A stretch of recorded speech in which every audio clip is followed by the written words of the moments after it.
बिस्मिल्लाहिर्रहमानिर्रहीम। प्यारा वारो, अॼु असां एन अखर जा आवाज़ पढ़ंदासीं। एन अखर जे आवाज़नि मां लफ़्ज़ ठाहींदासीं। एन अखर जे लफ़्ज़नि जा जुमला ठाहींदासीं। अचो त पहिरीं उहे तव्हांखे 3 लफ़्ज़ ॿुधाइजनि जंहिंजे शुरूआति एन जे आवाज़ सां थिए थी, जंहिं लफ़्ज़ जी विच में एन जो आवाज़ अचे थो ऐं जंहिं लफ़्ज़ जे आख़िर में एन जो आवाज़ अचे थो। उहे लफ़्ज़ आहिनि अजूब, फ़अल, तबअ। इहे हुआ 3 लफ़्ज़। हाणे तव्हांखे उहो लफ़्ज़ ॿुधाईंदासीं जंहिंजो तव्हां कमेंट्स में माना ॿुधाईंदा। उहो लफ़्ज़ आहे इज़ार। एन ज़ेरे ए, ज़ाल लफ़्ज़ार, रे पेशो रो, इज़ार। अचो त हाणे एन अखर जा आवाज़ लिखूं, आवाज़नि सां गॾु लफ़्ज़ लिखूं, लफ़्ज़नि खे जुमलनि में कमु आणियूं। पहिरीं अचो त आवाज़ लिखूं। ऐन खे सिट खां मथां मुंहुं ठाहे ऐं गोल चूड़ी वांगुरु सिट जे विच ते लिखिबो। मथां ज़बर दिवसा थींदो ऐ। ऐन लिखी थोरो सिट खां मथां मुंडी ठाहे ऐं गोल चूड़ी वांगुरु आणे सिट ताईं आणिबुस। हेठां ज़ेर दिवस थींदो ए। ऐन लिखी गोल ॾेई ऐं मथां पेश दिवस थींदो अ। ऐन लिखी सिट ते आणे ऐं मथे पोयां अलफ़ ॾिबुस्तावा थींदो आ। ऐन लिखी ऐं पोयां वाह ॾिबुस्तावा थींदो ओ। ऐन लिखी ऐं पोयों वाह मिलाए मथां ज़बर ॾिबुस्तावा थींदो आओ। ऐन लिखी पोयों वाह मिलाए मथां पेश ॾिबुस्त थींदो आवाज़ ऊ।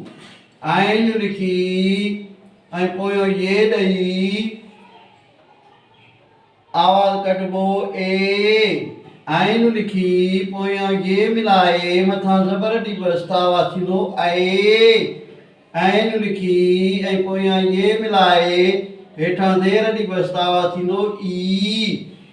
अ, ए, आ, ओ, औ, ऊ, ए,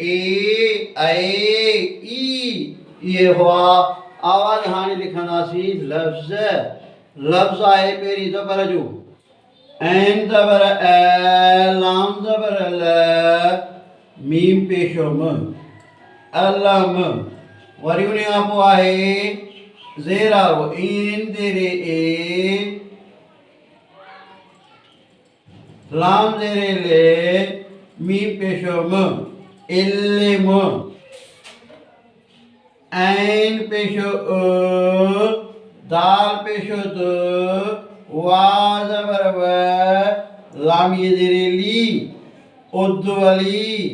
ऐन अलफ़ आ, जीम पेशो ज, आज। ऐन वाह ऊ, रे ज़बर र, ते ज़बर त, औरत।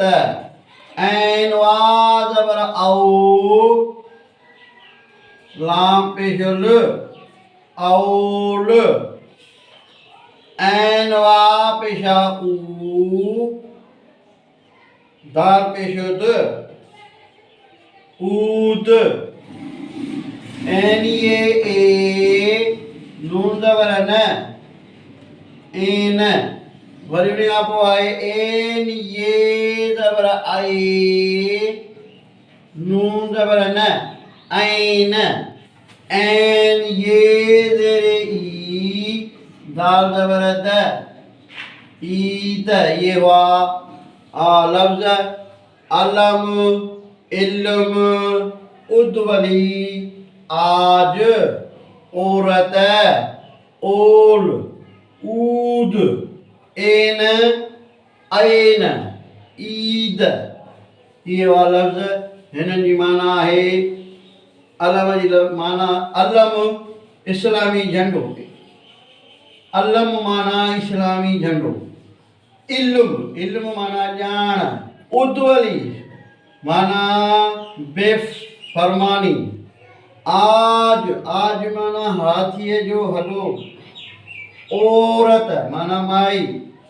ओल माना जेके अॻ में बादशाह जंगियूं कंदा हुआ, जेके कैदी थींदा उन्हनि खे कैद कंदा हुआ, उन्हनि खे चइबो आहे ओल।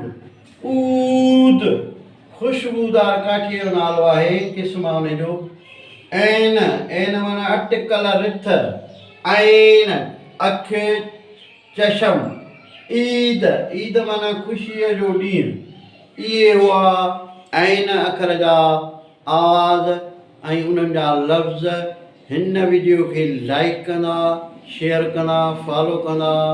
यूट्यूब ते सिंधी एजुकेशन 92 खे फॉलो कंदा।